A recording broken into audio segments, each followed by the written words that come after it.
తనకి 2 సంవత్సరాలు అవుతుంది దాదాపుగా కాంగ్రెస్ ప్రభుత్వం వచ్చి. అసలు పాలన ఎలా అనిపిస్తుంది? అంటే ఇచ్చిన హామీని ఖచ్చితంగా నెరవేర్చింది అంటారా? అదే కదా ఇప్పటిదాకా చెప్పింది. ఇప్పుడు చేయూత అన్నారు, 4000 పెన్షన్ అన్నారు, ఇవ్వలేదు. తులం బంగారం అన్నారు, ఇవ్వలేదు. మహిళలకు 2500 అన్నారు, ఇవ్వలేదు. స్కూటీలు అన్నారు, ఇవ్వలేదు. పిల్లలకు విదేశీ రుణాలు అన్నారు, ఇవ్వలేదు. రెండోది బీసీలకు ప్రతి సంవత్సరం 20,000 కోట్ల బడ్జెట్ అన్నారు, 1,00,000 కోట్ల బడ్జెట్ ఇంతవరకు రూపాయి పెట్టలేదు. మండలంకి ఒక డిగ్రీ కాలేజ్ అన్నారు, మా నియోజకవర్గం డిగ్రీ కాలేజ్ 22 నెలలు అడగబట్టి మండలంకి ఒక డిగ్రీ కాలేజ్ అని పెట్టారు మేనిఫెస్టోలో. 10 లక్షల రూపాయలు బీసీ బిడ్డలకు విదేశీ ఉన్నోడికి ఎత్తలేరు. అంతా మసిపూసి మారడికాయ. ఏమన్నుంటే అవినీతి, ఈ ప్రాజెక్టులల్లో ఈ రియల్ ఎస్టేట్లను బెదిరించడం, ఆ డబ్బులు తీసుకుపోయి ఢిల్లీలో హైకమాండ్ గట్టడం, 6 ముఖ్యమంత్రులు, ఒక్కొక్కరు ఒక లెక్కలేని పరిపాలన, ఎంతసేపు ఢిల్లీకి తిరగడానికి సరిపోతుంది కాంగ్రెస్ ప్రభుత్వం. కాబట్టి ప్రజలు ఆలోచించి ఇంకా తగిన నిర్ణయాలు తీసుకోవాలి భవిష్యత్తులో. ఇప్పుడు మీరు చెప్పండి, 4000 పెన్షన్ ఇచ్చారా? ఇవ్వలేదు. 2500 మీకు వచ్చినాయా? మీకు కూడా ఇస్తామన్నారు 2500 అంటే మహిళలు అందరికంటే మీరు కూడా మహిళలే కాబట్టి ఇవ్వలేదు కదా. అంతే. ఫ్రీ బస్ ఒకటి ఇచ్చారు. ఫ్రీ బస్ ఎన్నిసార్లు పోతారు? పొద్దున ఒకసారి, సాయంత్రం ఒకసారి. ఒక్కొక్క నువ్వు పోతావు, పల్లెటూరు 3 నెలలకు ఒకసారి పోతారు బస్సు, వాళ్ళకి రోజు అదే పనే. మరి ఇప్పుడు నువ్వు నెలకు 2500 ఇవ్వలే కదా, 20 నెలల మరి 60,000 ముంచినావు కదా. నాకేమో ఇంతవరకు ఇప్పుడు మహిళలకు నెలకు 2500 మహిళా స్కీమ్ కింద ఇస్తామన్నారు. ఈరోజు 20 నెలలు అయింది. 20 నెలలకు 2500 ఎంత అవుతుంది? 50,000 రూపాయలు. 50,000 రూపాయలు ముంచిండు కదా కాంగ్రెస్ ప్రభుత్వము. ముంచిండా లేడా? ముంచినట్టే. మరి 4,000 రూపాయలు ఇస్తున్నాడు, 22 నెలలు అయింది. అవి 44,000 ముంచినట్లే కదా.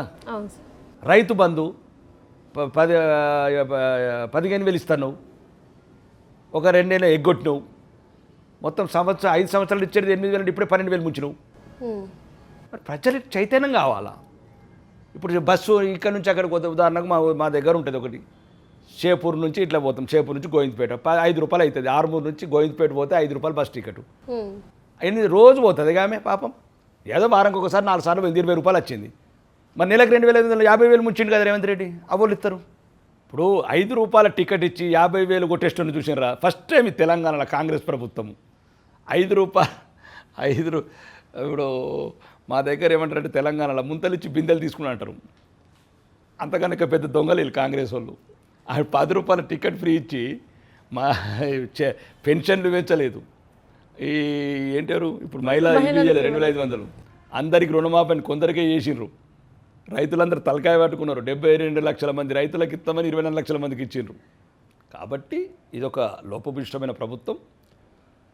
ఏదైతే పేద ప్రజల ఆశలని అత్యాశలుగా చేసి, అడియాశలుగా చేసి ఈ ప్రభుత్వం వెళ్తున్నది. ఎందుకంటే ఒకసారి ఎన్నికయ్యాం కదా, ఇంకేం కాదని రాజకీయ నాయకులు లక్షణం 5 ఏళ్ళ తర్వాత అంటే ప్రజలు కూడా వేచి చూస్తున్నారు. ఓకే, రాబోయే రోజులన్న మంచి ప్రభుత్వం ఎన్నుకొని మంచి పనులు చేయించుకుంటారని అనుకుంటున్నాను. సో మొత్తానికి చూసుకుంటే మీరు కాంగ్రెస్ ప్రభుత్వమే కాదు, అన్ని ప్రభుత్వాల మీద కూడా మీకు ఉన్నంతలో ఇప్పుడు బీజేపీ ప్రభుత్వం అనేది ఉందండి. ఇప్పుడు ఈరోజు బీజేపీ ఓవరాల్గా ఇది ఉండే కొద్దిగా నైతిక విలువలతో ఉంటుంది. అవేమో కుటుంబాల గురించి పుట్టిన పార్టీలు, ఫామ్ హౌజ్లల్లో ప్రైవేట్ లిమిటెడ్, గాంధీగూల గురించి పుట్టిన పార్టీ. ఇది అట్లాగా దేశం గురించి పుట్టిన పార్టీ. సంస్కృతి సాంప్రదాయము, ఈ దేశ వికాసము, వికసిత భారత్, సురక్షిత భారత్. భారత్ స్ట్రాంగ్ ఉండాలి. ఈరోజు ప్రపంచంలో ఎన్ని ఒడుగుతుంటే ఎందుకు తట్టుకోగలుగుతున్నాం? చిన్న చిన్న దేశాలు తలడిల్లుతున్నాయి. బంగ్లాదేశ్ కావచ్చు, నేపాల్ కావచ్చు, శ్రీలంక కావచ్చు. ఈరోజు ఒక పటిష్టమైన నాయకత్వం. 65 ఏళ్ళ చేయని అభివృద్ధిని ఈరోజు 10 ఏళ్ళ చేసి చూపిస్తున్నాం. అంటే ప్రధానమంత్రి ఆవాస్ యోజన కింద 6-7 కోట్ల ఇల్లు కావచ్చు, 8 కోట్ల గ్యాస్ కనెక్షన్లు కావచ్చు, 13 కోట్ల శౌచాలయాలు కావచ్చు, 52 కోట్ల జన్ధన్ ఖాతాలు కావచ్చు, వందలాది ఐఐఎంలు కావచ్చు, ఎయిమ్స్ కావచ్చు, ఇండస్ట్రియల్ కారిడార్ కావచ్చు, 12 లైన్ల రోడ్లు కావచ్చు, వందే భారత్ ట్రైన్లు కావచ్చు, ఎయిర్పోర్ట్లు కావచ్చు.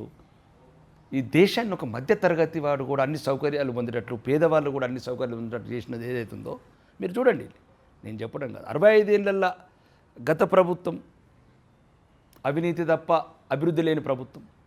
ఇప్పుడున్న ప్రభుత్వం అభివృద్ధి తప్ప అవినీతి లేని ప్రభుత్వం. ఒక్క అవినీతిని చూసారా 11 సంవత్సరాల్లో? ఒక నికాసైన రూపాయి ఆదాయం పెరిగిన ప్రధానమంత్రి చూసారా ప్రపంచంలో? మరి కాబట్టి అంతో ఇంతో కొద్దిగా ఈ దేశం గురించి, దేశ అభివృద్ధి గురించి అందరినీ కలుపుకునే ప్రభుత్వం బీజేపీ. కాబట్టి ఈరోజు ఇప్పుడు ఉదాహరణకు పక్క రాష్ట్రం ఉంది ఆంధ్రప్రదేశ్, డబుల్ ఇంజన్ సర్కార్ ఉంది, కొద్దిగా అభివృద్ధిలో పరుగులెడుతుంది. ఇక్కడ కూడా డబుల్ ఇంజన్ సర్కార్ వస్తే ఈ అప్పులు తగ్గి, అవినీతి తగ్గి, అభివృద్ధి పదంలో ముందుకెళ్తుందని నేను మాత్రం ఘంటాపథంగా చెప్పగలుగుతాను. Okay sir.